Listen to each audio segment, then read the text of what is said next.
First, please let me introduce myself. My name is Azizah Nailatu Ramadhani, as known as Zizi, and it is a great honor to be the moderator for today's session that will be held here at one of the most historical places in Surabaya. It's called House of Host Cokroaminoto. This place held a historical value for Indonesian youth and nationalism. Today's discussions commemorates Youth Pledge Day, or in Indonesia we call it Hari Sumpah Pemuda. And we are very happy to have you here as our special guest, who already explored Indonesia's revolutionary history from a global perspective. First of all, allow me to introduce our distinguished speakers, ladies and gentlemen. Please welcome Mr. Airlangga Pribadi Kusman, PhD, as a coordinator of the Master's Program in Political Science Studies at Airlangga University and the author of a book, Merahnya Ajaran Bung Karno, Narasi Pembebasan ala Indonesia. And we also very happy to have Bapak Budi as our special guest today. And of course, we are honored to welcome Mr. David van Reybrouck as a renowned historian and the author of a book, Revolusi Indonesia and the Birth of the Modern World. Thank you. These works have inspired many perspectives to view Indonesia, not only through the lens of colonialism and independencies, but we can view it as a significant narrative in building the modern world. The first page of chapter 4, chapter 4, David write down about this house, Jalan Penilai, and the contribution of Cokroaminoto as a teacher of the most of figure of national movement from the left. And I think if you look briefly the essence of the book, you know that David also compared with French Revolution. French Revolution. This is a very nice situation, and Revolusi book of the David is very fascinating. Fluently write by journalistic and oral history.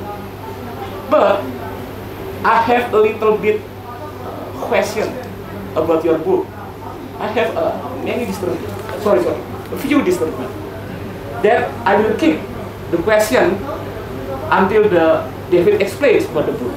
So welcome David van Reybrouck at this book. Thank you. Very good historical book about Indonesia and Indonesian revolution. Thank you. Once again, thank you so much. A moment of appreciation for Mr. Budi and Mr. Airlangga, a masterpiece called Revolusi, Indonesia and the Birth of the Modern World.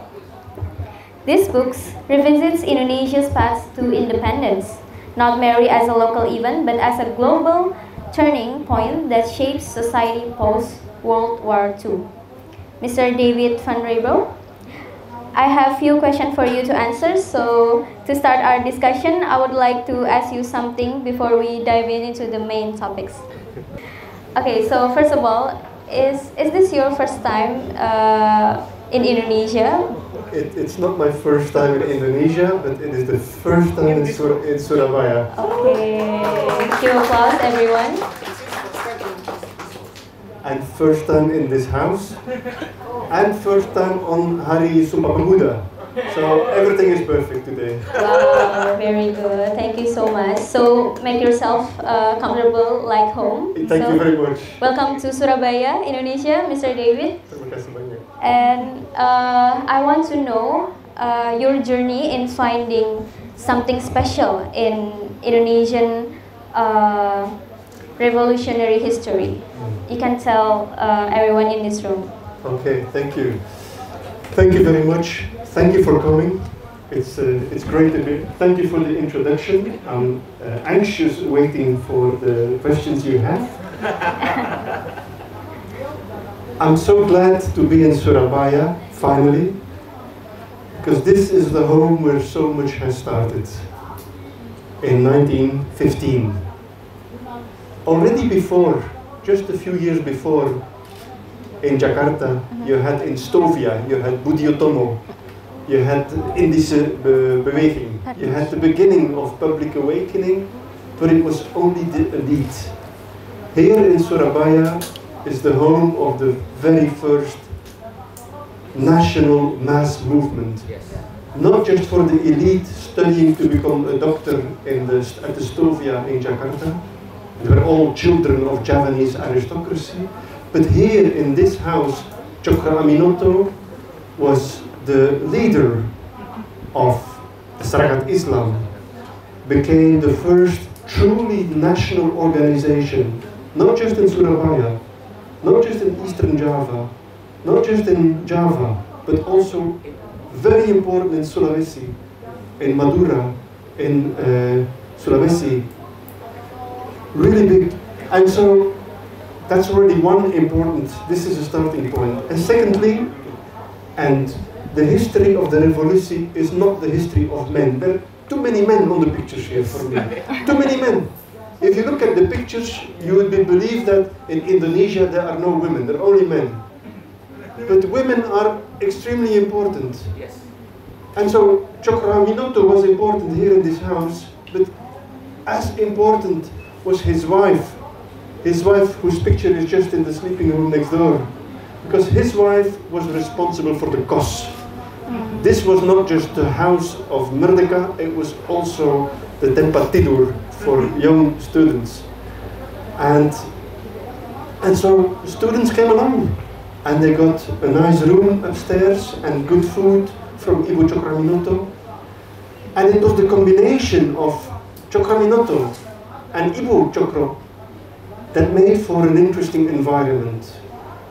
Because the students who were living here, they spoke with Ibu Cokro Aminoto. They also spoke with Cokro Aminoto, and Cokro Aminoto was having a lot of guests to talk about religion, to talk about Islam, to talk about society, to talk about education, to talk about health. All in this room we are sitting in now. This was the room where people talked about, how is today? How was it yesterday? And how will it be tomorrow? Yes. This was a place to talk about tomorrow.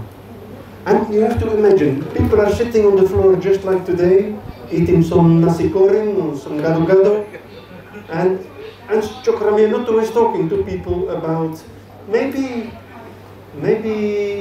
we should do something about education. It's still 1915. This is the Belanda.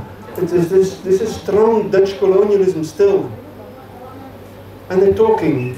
And people come by here at all different political horizons, you already mentioned.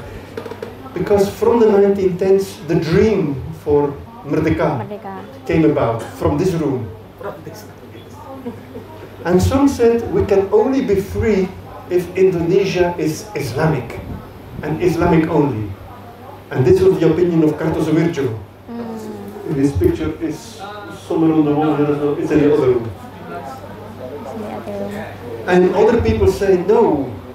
So Indonesia can only be free if we are, if we work on social justice, if we are socialist, if we're social democrat, if we are Marxist. And so you had Samaun was here as a student. Muso came here as well. Alimin came here also. They were teenagers. They were younger than you are now.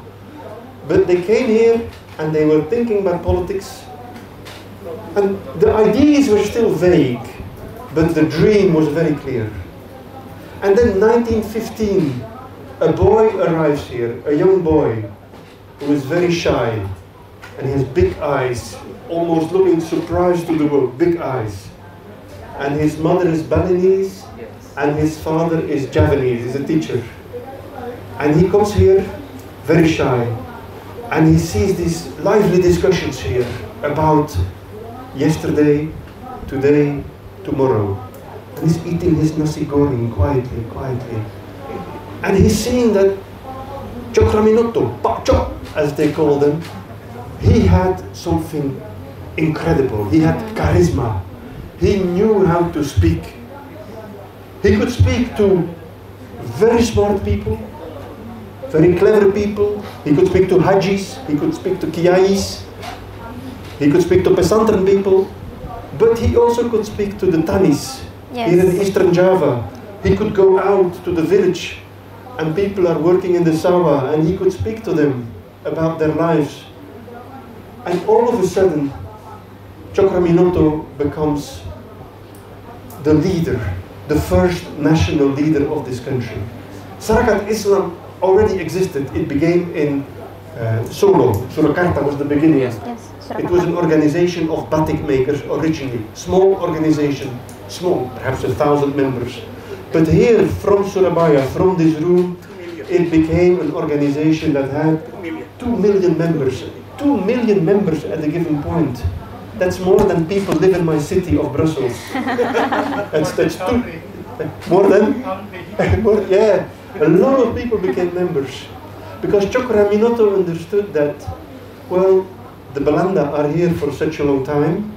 They came for spices, and in 300 years they took not just spices, but they took the entire country. They call it Pax Hollandica, so peace, Dutch peace. But even at Dutch peace, people were feeling unhappy. And the Tani was unhappy, but the Tani did not know why he was unhappy. He was working very hard on the field with his buffalo, trying to plant some brass, trying to plant some rice. And then Cokraminoto came along and said, like, you are unhappy because you are working very hard and you stay poor. And the Dutch here are not working very hard, but they are getting very rich. And so Sukarno, sleeping upstairs here, you can visit his sleeping room, his tempat tidur. You can see his sleeping room. He was looking with his big eyes to Cokraminoto and saying to himself, I want to speak like him. I will train my voice. I will train my rhetorics. I will train my speech. And I will speak in simple language. I will talk about buffaloes. I will talk about tigers. I will talk about di sini dan di sana. I will talk about Belanda. I will talk about Kita dan mereka. Kita dan mereka. I will talk about Strika America. We are going to iron out. English. Strika America. America Strika. You know, Sukarno became a very good speaker. And he also remembered, yes, he was here in 1915, but in 1930, when he became very active as a speaker, he said, like, in this room, in Cokraminoto's room, we were all still together. Political Islam, communists, nationalists, we still could talk to each other. And we all have different ideas, and we all have different dreams. But the main dream is merdeka, kemerdekaan Indonesia, kemerdekaan negara. And so he said, like, rather than having these fights between Sarakat Islam and PKI, between PKI and nationalists, we should bring them together. And I will be the one bringing them together. And so the first part of the book is on how Sukarno, from this room, as a shy, introverted boy, became this national leader who understood, if we want to bring about the independence of the 4th biggest country in the world, 4th biggest country, unbelievable. After China, after India, after America, Indonesia is the 4th biggest country. 3 time zones. If you look at the equator around the earth, 1/8 of the equator is Indonesia. If you put Indonesian map on America, you have 1,000 kilometers in the Pacific Ocean and 1,000 kilometers in the Atlantic Ocean. This is a big country. And to make it independent, we have to unite our forces. And this is what Sukarno did from this room by looking at Cokraminoto.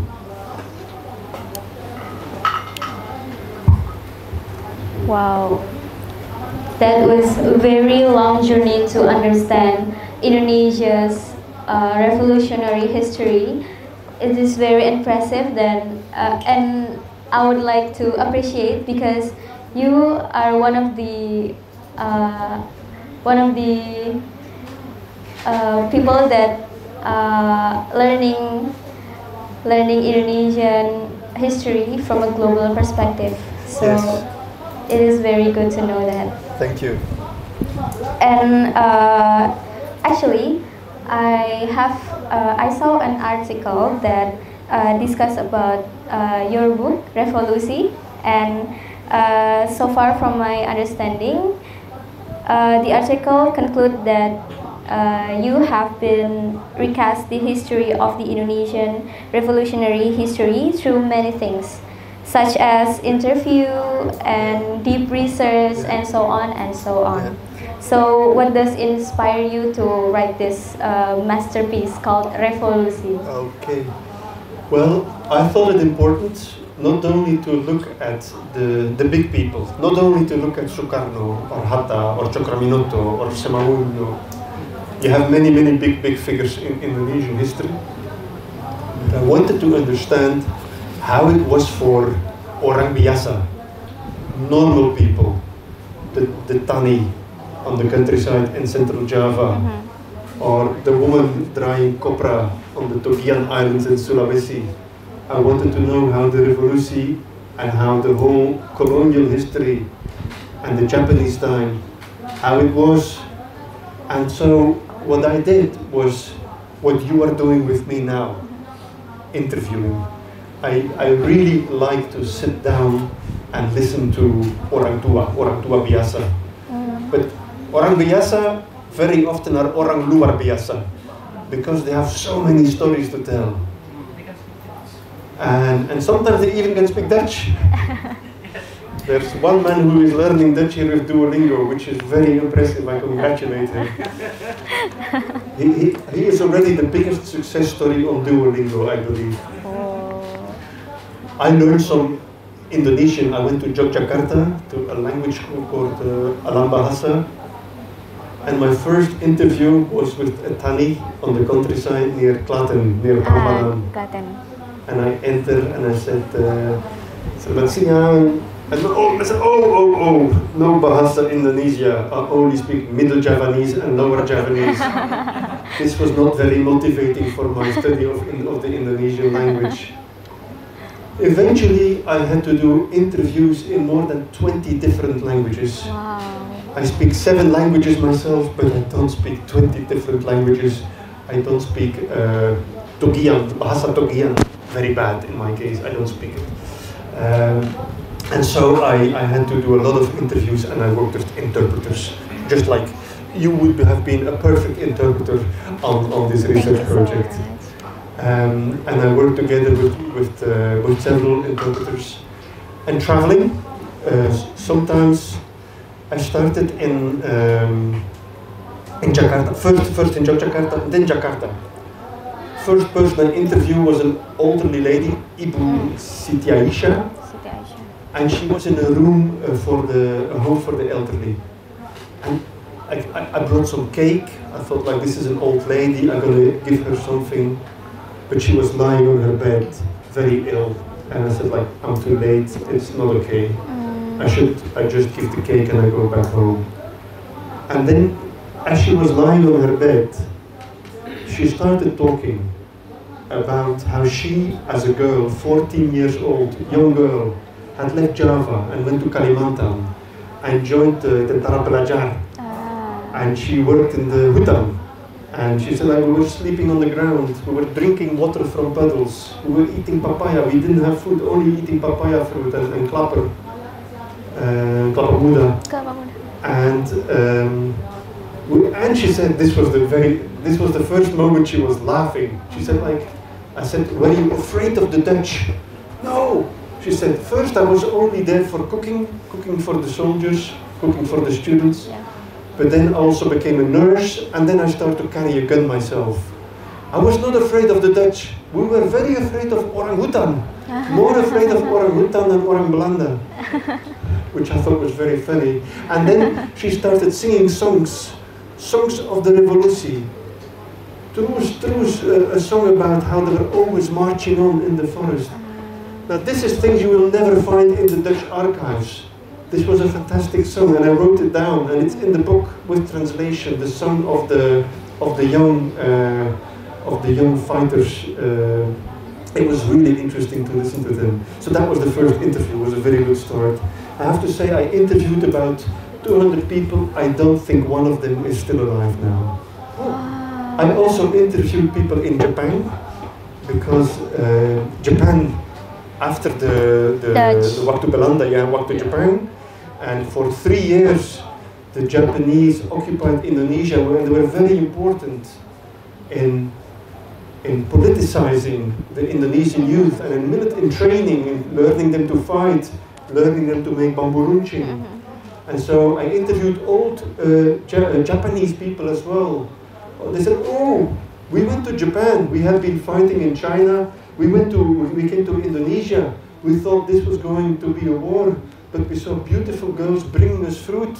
So we welcomed them, we felt welcomed by the Indonesians.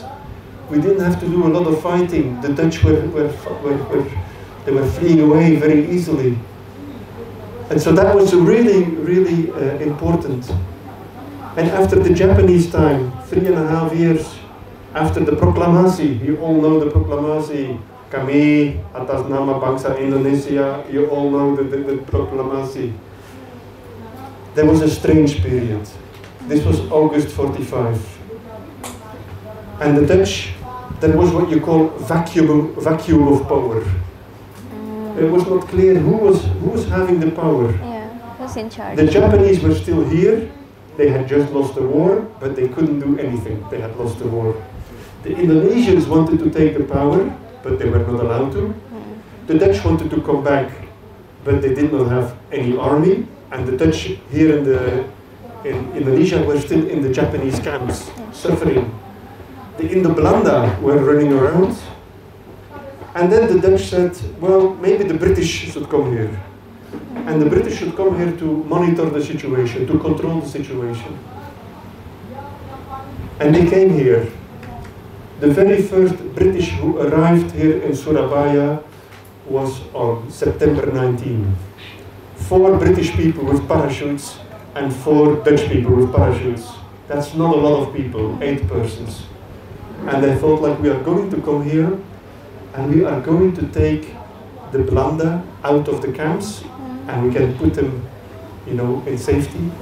And the Japanese soldiers, we are going to put them on the ships. And then one of the 4 Dutch men had a very, very stupid idea. And you know what happened? He was the one who put on the Hotel Majapahit, who was then called Hotel Oranje, who was called Hotel Sarkis. Hotel Yamato. In Japanese time. Yamato. He put, well, we're back here with 4 Dutch people. This is Dutch again. He put the Bendera Nasional Belanda on the roof of Hotel Majapahit. It's only 15 minutes walking. Yes. 1915, go back, 1915. Sukarno is sitting here. 30 years later, Bendera Nasional Belanda. I spoke to one person, I spoke to two people who were here on September 1945. Both of them are dead now. I spoke to Sumarsono. You know, some of you know Sumarsono? Yes. Yes? Sumarsono was the one who heard about they putting the Dutch flag again. Yeah. He was Pemuda. And he ran through the streets. Turun bendera. Turunkan bendera. Turunkan bendera. Turunkan bendera. Turunkan bendera. Take down the flag. And there were 10 Pemuda, and then 100, and then 500, and then 1,000. And according to history, 10,000 people were standing here. I arrived here last night for the first time. For the first time, I saw the hotel, and I always thought there was a big square in front of it. But there is no big square, there is just a jalan. And so the street was filled with 10,000 young Indonesians. And one Indo-Belanda came out, Ploegman, and Ploegman said, like, go back home. And he had a saber or a stick, different versions of the story. And he started you know, trying to sweep it and trying to get the Pemuda away, and then he got attacked. And he got killed. He was the first victim of the perang kemerdekaan, ploegman, Indo-Belanda, Indo. And meanwhile, they were climbing on the roof, and Sumarsono gave the order. This is what he told me. I interviewed him. He was 95 years old. He said, like, yes, I told him to get up on the roof of the hotel and to climb. It's quite high if you look at it. It's really high. And they took down the Bendera Belanda, which is 3 colors, merah putih, biru, and they took the biru part off, and they put just merah putih in top again. That was 19 September. Now everybody who thought that this was the end of the story, 2 weeks later, the same group, they attacked the Kempetai building here. This was the first time in Indonesia, before people had bambu runcing only. Bambu runcing, the weapon that the Japanese had. Yes. But here on October 1st, they attacked the Kempetai, and they had thousands and thousands and thousands of weapons. Kempetai was very powerful Japanese military organization, just like Gestapo in Germany, just like the SS. But they took all the weapons. For the Japanese, they said, why fighting? Why fighting? We have lost, and we want you to become independent. Some of them tried to stop it, but they were killed. And so this was the place where the Revolusi turned words into weapons. And the Pemuda Indonesia took the weapons here.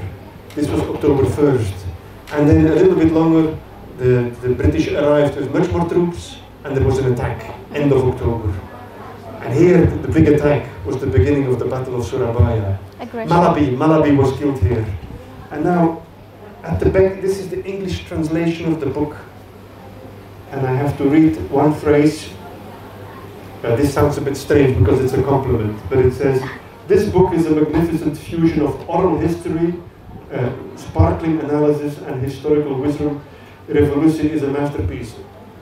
The name of the person who said this is Sebastian Malabi. Sebastian Malabi is the grandson of General Malabi. Brigadier Malabi, who was killed here in Surabaya. And so my publishing house in London, this is the first time I tell the story. My publishing house in London said, like, we want to have a quote at the back from somebody who knows this history very well. And so they were looking for somebody, and they found Sebastian Malabi, the grandson of Brigadier Malabi. And he is also the husband of a very famous woman. The woman is Zinti Bintu Mendus, who is the editor-in-chief of The Economist, the biggest review in the world. Yes. So I never met him. I don't know the man in person. Zinti Bintu Mendus is. I have the newsletter every week in my email box. But when I heard, I even didn't know. And then my publisher in London said, like, Malabi's grandson. This is Malabi's grandson. We're calling your book a masterpiece. His grandfather was killed here. And your reaction, like? Say again? And your reaction is like, after hearing it? I said, like, he's the grandson of Malabi? And then he might also say, like, stupid revolution, my grandfather was killed. But, and before, actually, this is even the first time I tell this. Before he could give this quote, he asked the family for permission. He said to the family, especially the older generation, can I praise this book? Because our family member lost his life in the revolution. 5 hours after a peace deal, Sukarno was here. Not in this room, but making a peace deal with the Brits and the Pemuda. And in general, Sukarno was very good in calming down the Pemuda. You know, let's be respectful. We want to become a nation. If we are just behaving as terrorists, internationally we will not be respected. So Sukarno came here to make a peace deal between the Pemuda, a revolutionary like Sumarsono, and Sumaun. Sumaun was the other one. The Sumaun interviewed, he got his name after this Sumaun, because his father, this is incredible, the father, the Sumaun, I interviewed him in Semarang, His father had been an assistant in Hotel Oranje. Oh. Yes, and he spoke Bahasa Belanda very well. His father had been, yes sir, no sir, but he was a communist. He was a communist serving the Dutch. He went back to Semarang, and his son was born, Sumaun, was born just 1 month after Sumaun was arrested. You know, Sumaun was arrested by the Dutch half an hour after his son was born. Can you imagine? Can you imagine? You are a young man, you are politically active.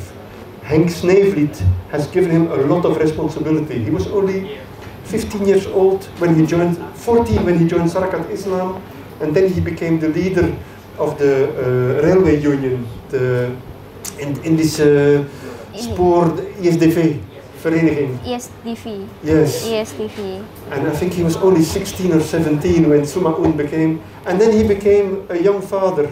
His wife gave birth to his son, and half an hour later he was arrested.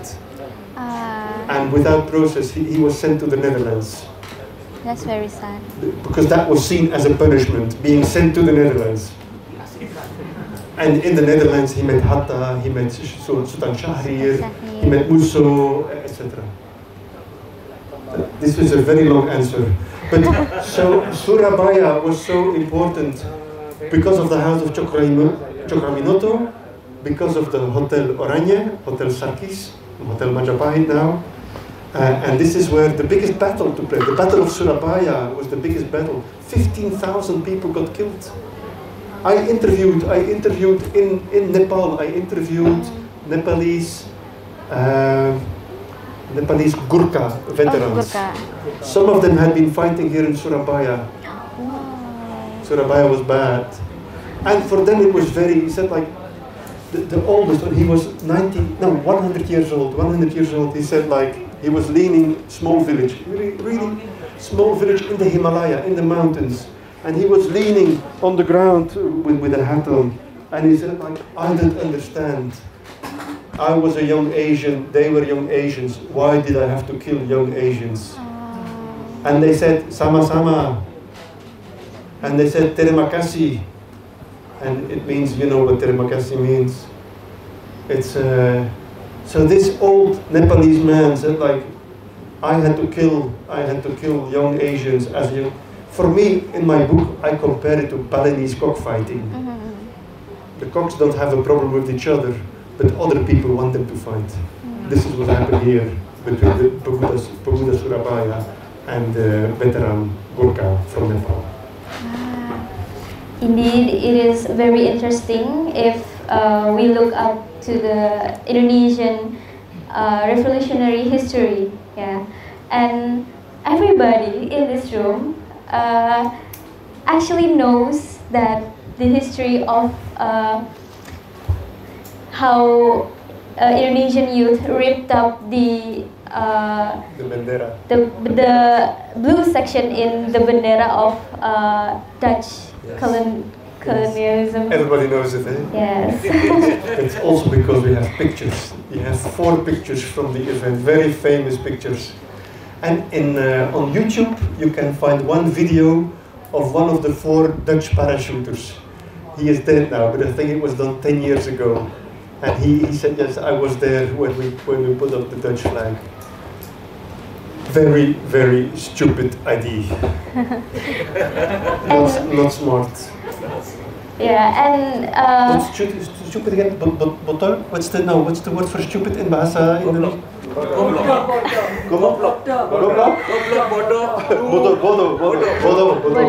Bodoh sekali. Bodoh sekali. And actually, it is very interesting that you have mentioned that one of the commenters in the back of your book cover is the grandson of the Brigadier Malabi. Wow, that is a very beautiful coincidence. And you're here at this host Cokraminoto house, and we all have celebrated that Youth Pledge Day Hari Sumpah Pemuda, and you came here, you bring your fantastic masterpiece called Revolusi. It is very good, and it is a good timing to have you here. Thank you. It's a real pleasure, and there's some people who want to visit the house. Silakan. Okay. There's one thing. Indonesia, number 4 country in the world, 4th biggest country in the world, the 3rd biggest democracy in the world. By population. Came about because of very young people. People between 15 and 25. How old are you now? You are 20? What? Rata-rata umur berapa teman-teman? 21? 21. How old are you? 21 as well. How old are you, Miss? How much? I know you're lying. So very young people were responsible for bringing about really big change. And I was writing this book when Greta Thunberg in Sweden became active as a climate activist. And many people say, oh, she's too young. And my answer was, you think young people cannot make a difference? You have not looked at Indonesian history. I think, and today in Indonesia, you see how young people, again, are making a difference. You know the Gen Z protest we see now. Gen Z protest. With the one piece, you have a bandera, not the bandera putih. Bendera one piece. Bandera one piece. The pirate flag with the straw hat. It starts in Indonesia, 80 years after your proclamation here in this country, and it has been copied in the Philippines, in Nepal, in Madagascar, now in Morocco, in Peru. It's starting from Indonesia. 80 years ago, Indonesia was the first country to proclaim independence after World War II.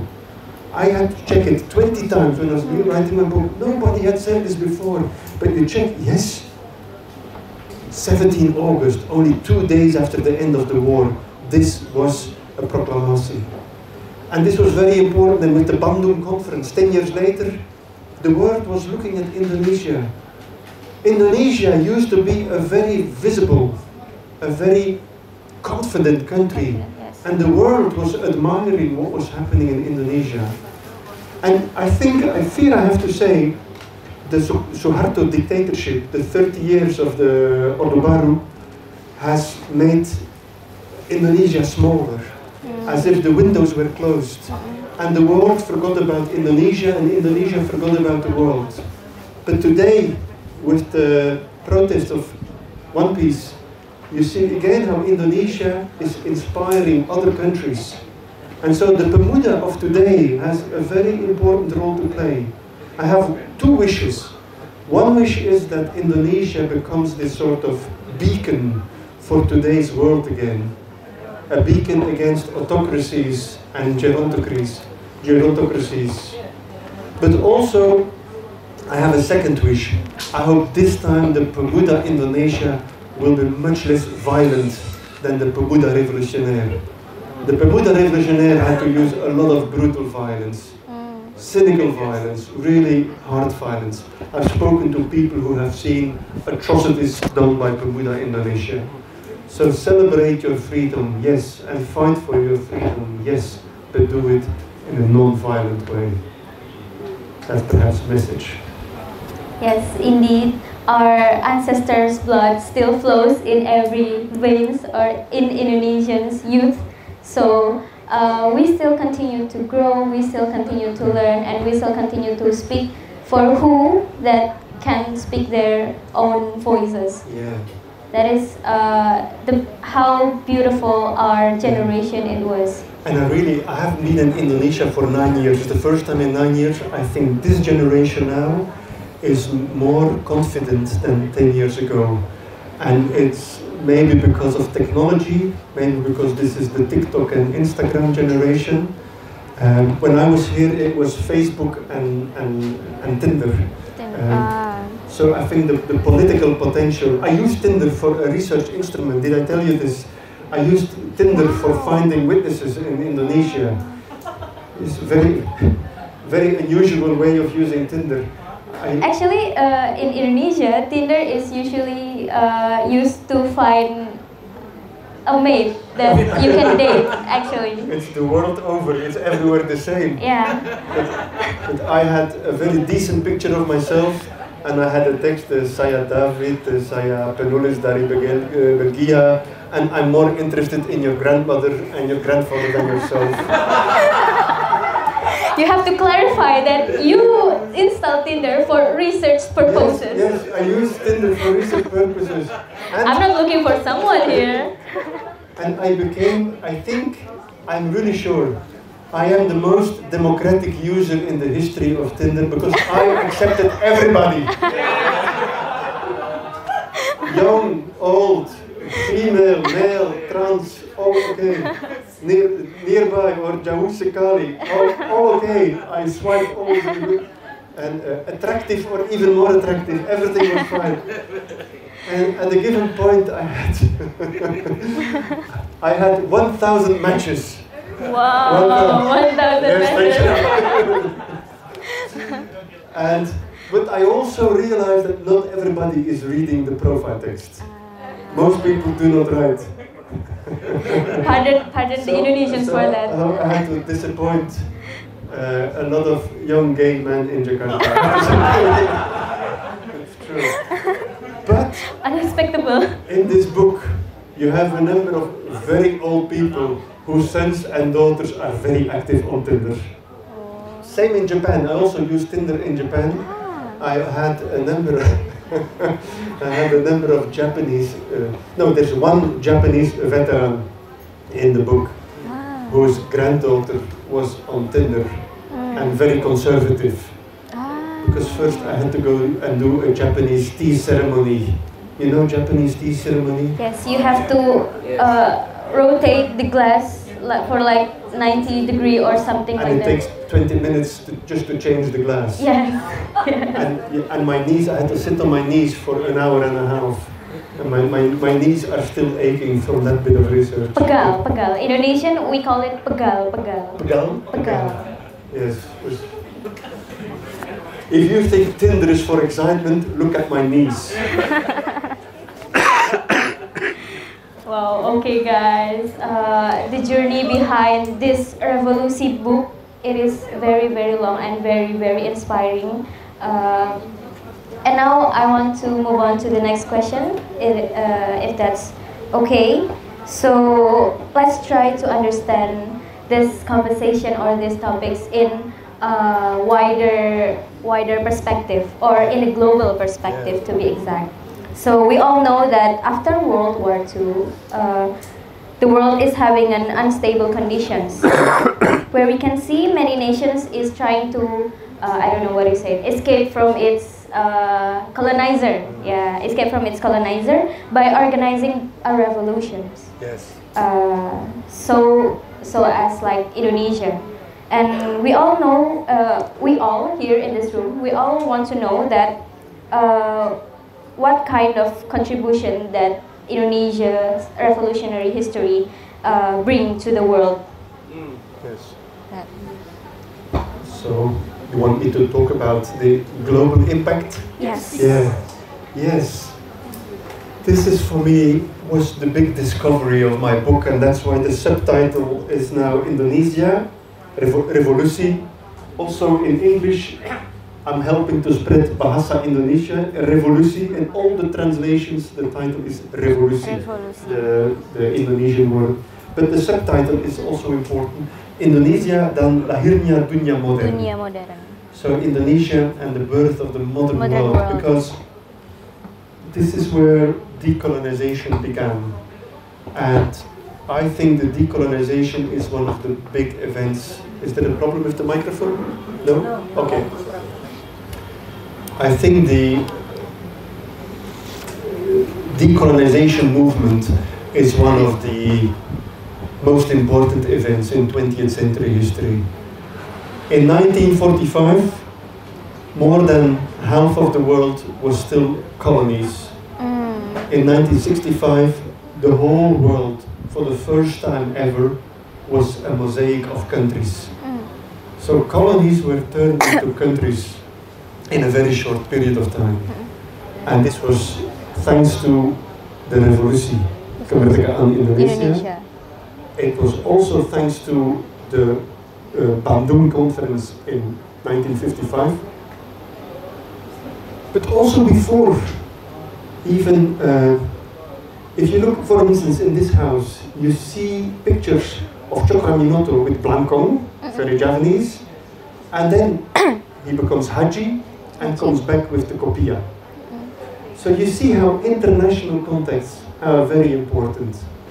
Indonesian freedom fighters were not only fighting against the Dutch, but they took inspirations. They took inspirations from the Hajj. They took inspiration from new Egyptian universities. Cairo, Al-Azhar. Al-Azhar in Cairo. New political and religious ideas. Very important here for Sarakat, very important for Cokraminoto. And then Musso and Alimun and Samaun, they took inspiration from Henk Sneevliet, from Russia, from China as well. Especially from Russia. And so, already before independence, Indonesian freedom fighters were not just looking up against the Dutch, but looking left and looking right for inspiration. This is all too often forgotten. Decolonization is more than just two countries. It's one country taking inspiration from other colonies for the fight against one country. This has always been forgotten. And so after independence, it means that Indonesians had already very good international contacts. In 1927, 1 year before the Sumpah Pemuda, in Brussels, nobody ever talked about, you had the first League Against Imperialism and Colonial Oppression. This was a conference, 1927. This was the precursor to the Bandung Conference. You had leader, Hatta was there. Hatta became secretary. The organization was Russian, Comintern, but it was hidden. Russia was behind it, but it was hidden. So Hatta did not know. Hatta was there. You know who was there as well? Albert Einstein. The most intelligent person of the 20th century came to Brussels because he was against colonialism. League against imperialism. League against imperialism. Who was there? The widow of Sun Yat-sen. Sun Yat-sen, the liberator of China. Yes. After 25 centuries of an emperor, the man, his widow was in Brussels in 1927. Together. So there were networks, really. Romain Rolland, French Nobel Prize winner, a writer. So this was in Brussels, 1927. So people had really big networks. When I was in Jakarta, I could interview a lady who was 99 years old. Wow. And some of you may know her name, Herawati Dia. Oh yeah. You know Herawati Dia? Her husband was BM Dia. He was the man who brought the text of the proclamation to the radio. He says, his wife, Herawati Dia, she was the first Indonesian to study in America, Columbia University. Her mother had told her, don't study in a Dutch university, study in a university that has no colonies. So she went to America. And she said in 1947, she went to India because there were good contact between Indonesia and India. And she met Mahatma Gandhi. Mahatma Gandhi. I have shaken the hand of a hand that has shaken the hand of Mahatma Gandhi. I am one handshake away from Mahatma Gandhi. And I'm also one handshake away of Martin Luther King. That's another story. Yes. And she said, like, for us, the contacts between Indonesia and India were very important. So even before independence, there were so many contacts. And then when the Bandung Conference was organized, so many people came. And they said, like, we have to invite the Arab world. Let's invite Nasser. Nasser was the first Egyptian president who was Egyptian, first one since the pharaohs. Because after the pharaoh, last pharaoh was, what's her name again, with the beautiful nose? Her name escapes me. She was the lover of many Roman emperors. Cleopatra. After Cleopatra, there had only been Roman emperors and all more emperors from abroad, and then the British, etc. Nasser was the first Egyptian head of state since the pharaohs in 2000 years. And he was an Arab nationalist, and he got an invitation for Bandung and said, oh, I'm not interested. Asia, Southeast Asia. And then he got a phone call from Nehru. Nehru from Egypt gave him a call, Mr. Nasser, we think you should come. Okay then. Nasser came to Bandung. He has a fantastic time here, staying in the beautiful Savoy Homan Hotel, and every day crossing the street to the negotiations. On his way back to Cairo, this is the time that aircraft still has to make landings in between. He has a landing, I think, in Pakistan. And he says, the two most important events in 20th century history, it's nuclear energy and Bandung Conference. Bandung Conference. And he comes home in Cairo. There is big, spanduk saying like, Selamat datang, the hero of Bandung. And he said like, I have to do something with the spirit of Bandung. And he was very popular in the Arab world because of a radio station. He had radio stations, and he was, sending to Libya, to Morocco, to Algeria, Tunisia, to Palestine, etc. And he said like, well, I have a very good radio station, I have a very good aerial. I am going to make now programs in Kiswahili. And I will make programs for the South, not just East and West, but for the South. And the program in Kiswahili were listened at in Kenya, in Tanzania, Madagascar. It was really Zanzibar. And so people who were still under British colonialism, all of a sudden were listening to programs in their language on the spirit of Bandung, on the Asia-Africa Conference. In Ghana, Nkrumah was the leader, but he was not allowed. The British would not. Ghana was half independent. Nkrumah was the leader, but he had no foreign policy. He had no real power. And he was not allowed to travel to Bandung. And he said, okay, I stay here. I organized my own Bandung conference in 57 and 58.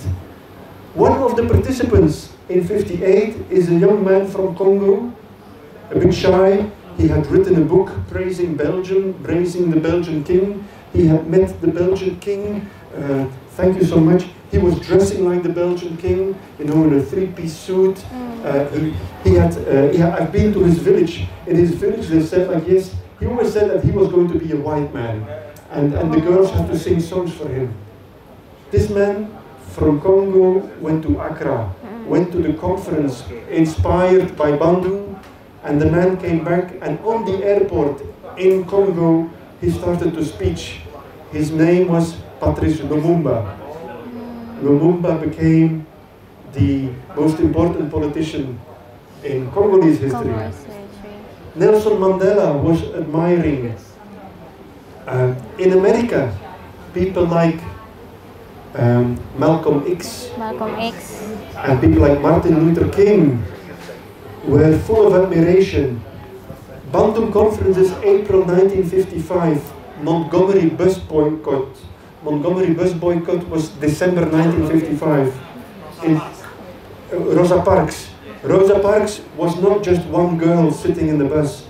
Rosa Parks was part of an organization which was also in which Martin Luther King was very active. The Montgomery bus boycott was not an incident, it was a prepared action.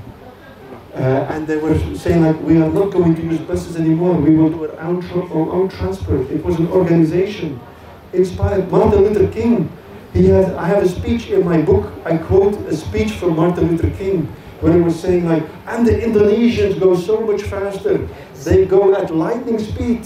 Amen, says the American audience.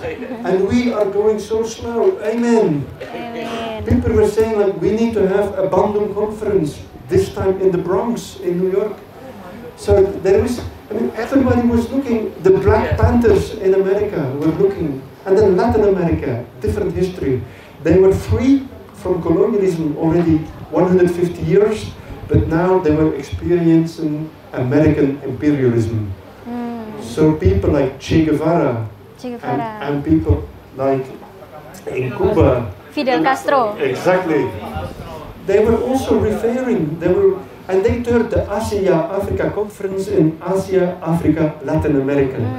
And the Bandung movement became the tricontinental movement. Wow. And last week, Prabowo had contacts with Ramaphosa from South Africa and from Lula from Brazil. It was almost the tricontinental movement again. But it's but don't underestimate the sort of the dynamic. The global South was really inspired by what was happening here. The American civil rights movement was inspired by what was happening here. The European Union, this is a story nobody knows in Europe, but the European Union came about 3 years after the Bandung conference. Because they were afraid we still have colonies in Africa, but now there is a brotherhood between Africa and Asia. We have to unite our forces and associate our colonies. France, the European Union started with 6 countries. 5 of them were colonizers, and 3 of them still had colonies: the Dutch, the Belgians, and the French. The only country that started Europe that never had a colony was the Grand Duchy of Luxembourg. The Grand Duchy of Luxembourg is about the size of Surabaya. It's very small. Very small. Very, very small. But it is a very rich country. It's a very rich country, Luxembourg, that's right.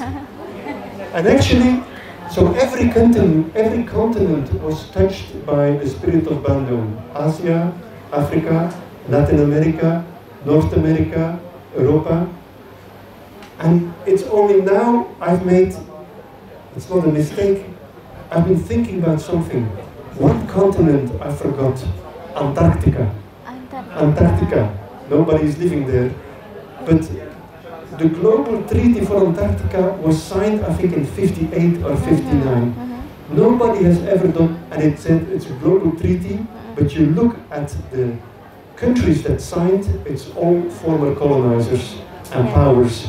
And I think no country that was present at Bandung is a signatory to the treaty, to the Antarctic Treaty.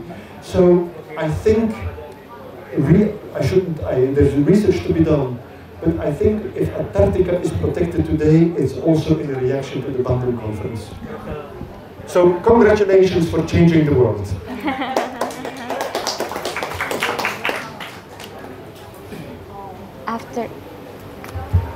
After you elaborate about how Indonesian youth movement impacts globally, and we know how huge the Asia-Africa Conference held in 1955, if I'm not mistaken.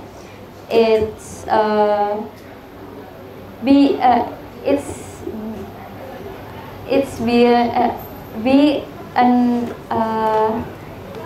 huge inspirations for other countries to finally escape from its colonizers. And thank you.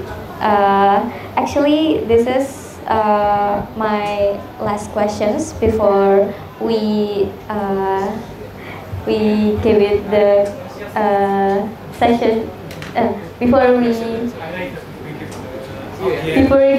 we give it to the audience. Okay, so I'll give a very short answer this time. Okay. If you have the chance to send message for Indonesian youth about how they're supposed to learn from Indonesia's history itself, and what would the message will be? Okay. Indonesia has shown that young people can bring about global change. Today we are living in dangerous times. I'm not sure how you have been experiencing 2025, but I think it's the worst year of the 21st century. We are losing the talent to talk together. More and more violence between countries and also inside countries. More and more polarization. Democracy is falling apart. Human rights are falling apart. International rules are falling apart. Climate change is happening faster and faster. At this moment, the world needs to unite. At this very moment, we need to stand hand in hand to tackle the biggest challenge we ever faced. Planetary boundaries, climate change, biodiversity loss, keeping life livable on this planet. On this moment, we seem to prefer to fight each other and to disagree and to think that only our country matters. Now, this is my message. At this moment, more than ever, we need to unite forces peacefully. Uniting forces to combat the loss of democracy, to combat the loss of a livable planet. This is the moment that young people are standing up with a pirate flag, with a straw hat. And it began here in Indonesia.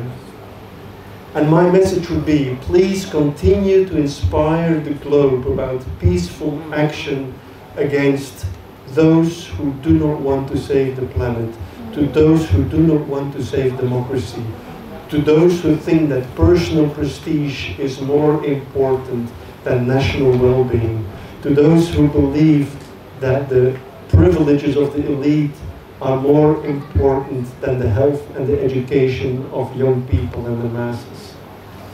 So please, once more, be an example of the world. Inspire us with your ideas, with your dreams, with your energy, and with your peace. And I thank you very much for that. Thank you very much, Mr. David. Okay, so let's move on to the next sessions, which is Q&A sessions. So maybe I will dari Bapak Anew, silakan. The wonderful book. But I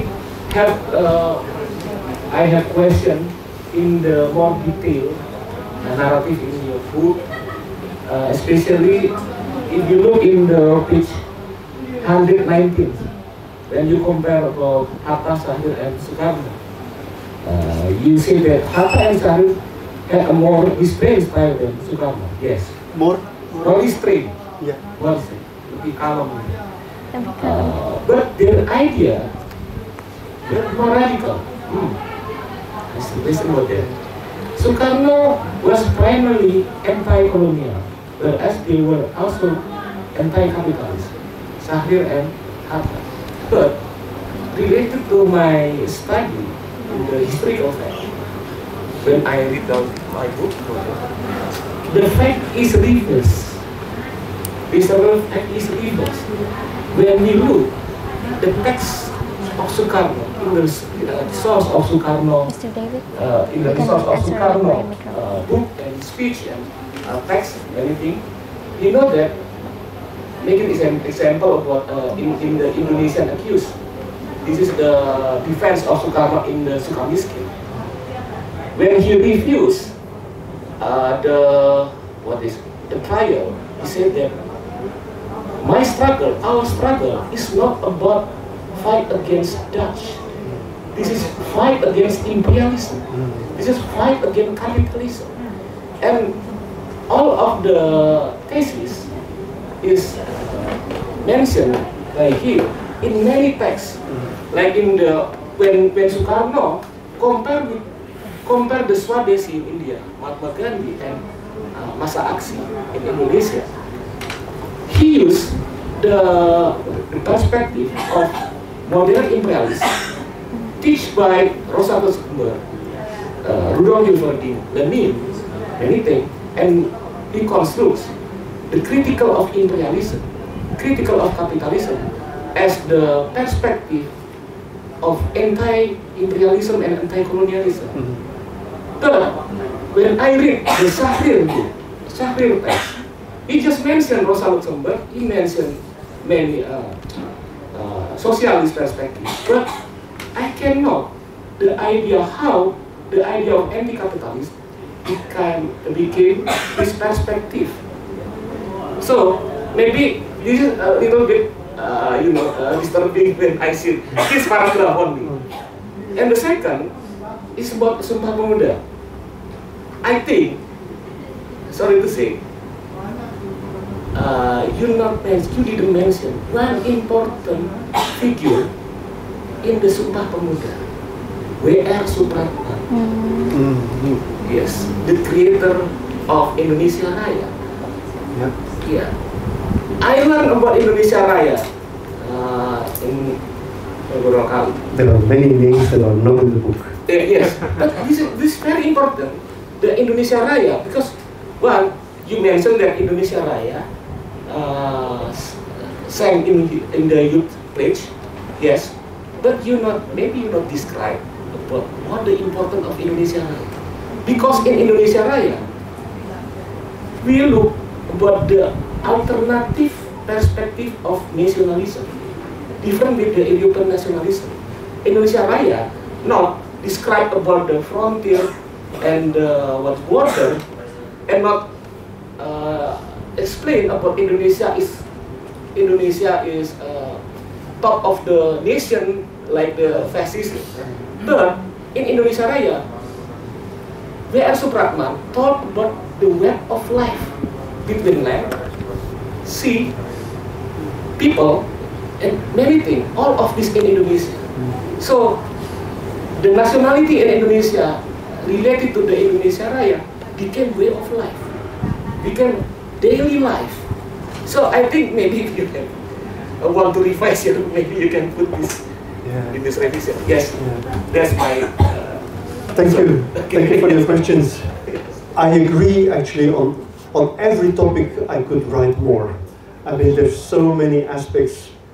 The book, people tell me this is a big book, but this is the shortest book I was able to write on the Revolution. This is the shortest book. It's not possible to make it shorter.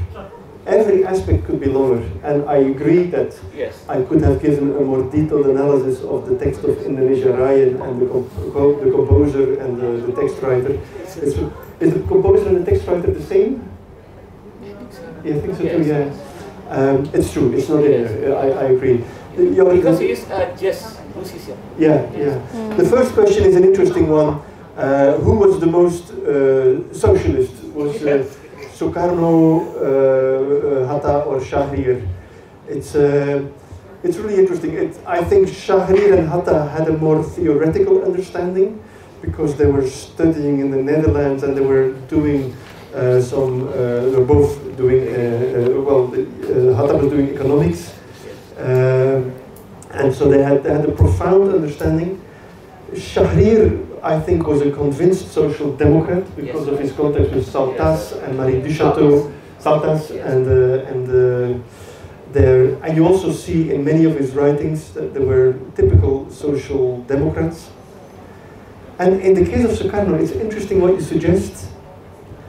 Sometimes I have the impression when you were just showing the groups that were living here in the coast of Sukarno, you say also, like, your hands were interesting. You say Kartosuwirjo, Sukarno, Muso Almin, the right, the center, and the left. Even your hands placed Sukarno in the middle. So there's a difference between your hands and your lips. But maybe indeed it's interesting. So Muso Almin and Semawun were communists. Sukarno and Hatta were socialist democrats. I think Sukarno said, he often said, like, I'm not a communist, I'm not a Marxist, I'm a Marxist. Yeah. And so Marxism. He say that I'm not communist, but I am not Marxist. He say, what did he say? He say that Sukarno said that I'm not communist. Yeah.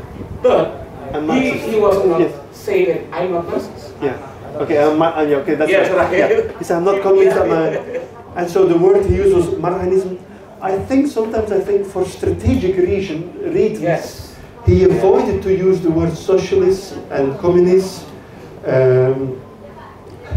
When I also interviewed Sumarsono, so the man from Sumarsono told me it's a very funny anecdote. He told Sumarsono, I could never be. He asked Sumarsono, "Are you a member?" He said, and then I said, like, Sumarsono, I could never be a member because a communist can only have one wife. But I think he avoided, so I don't think he was a communist. I think he avoided to use the word socialism because he knew the association with socialism and communism, and he used the word Marxism as a form of rural socialism. Because socialism and Marxism, I mean, it's interesting, it was mostly a philosophy for the industrial age. When they asked Karl Marx, in which country will the revolution start? Marx said, obviously, in the most industrial country in England. Much to his surprise, the revolution started in the most agrarian country in Europe, Russia. So I think Sukarno talked about Marxism to have the sort of idea of social justice for the countryside. And I think Marxism was his way, but I agree there's a lot of social thinking in Sukarno. Right. There's a lot of social thinking. I do agree with that. Maybe we can debate in the next Yes. event about that. Yeah, no, it's a really interesting That is question. very interesting. But so I think his term Marxism was a rhetorical Yes. way of not having to say socialism. Yes. Thank you for the great question. Thank you very much.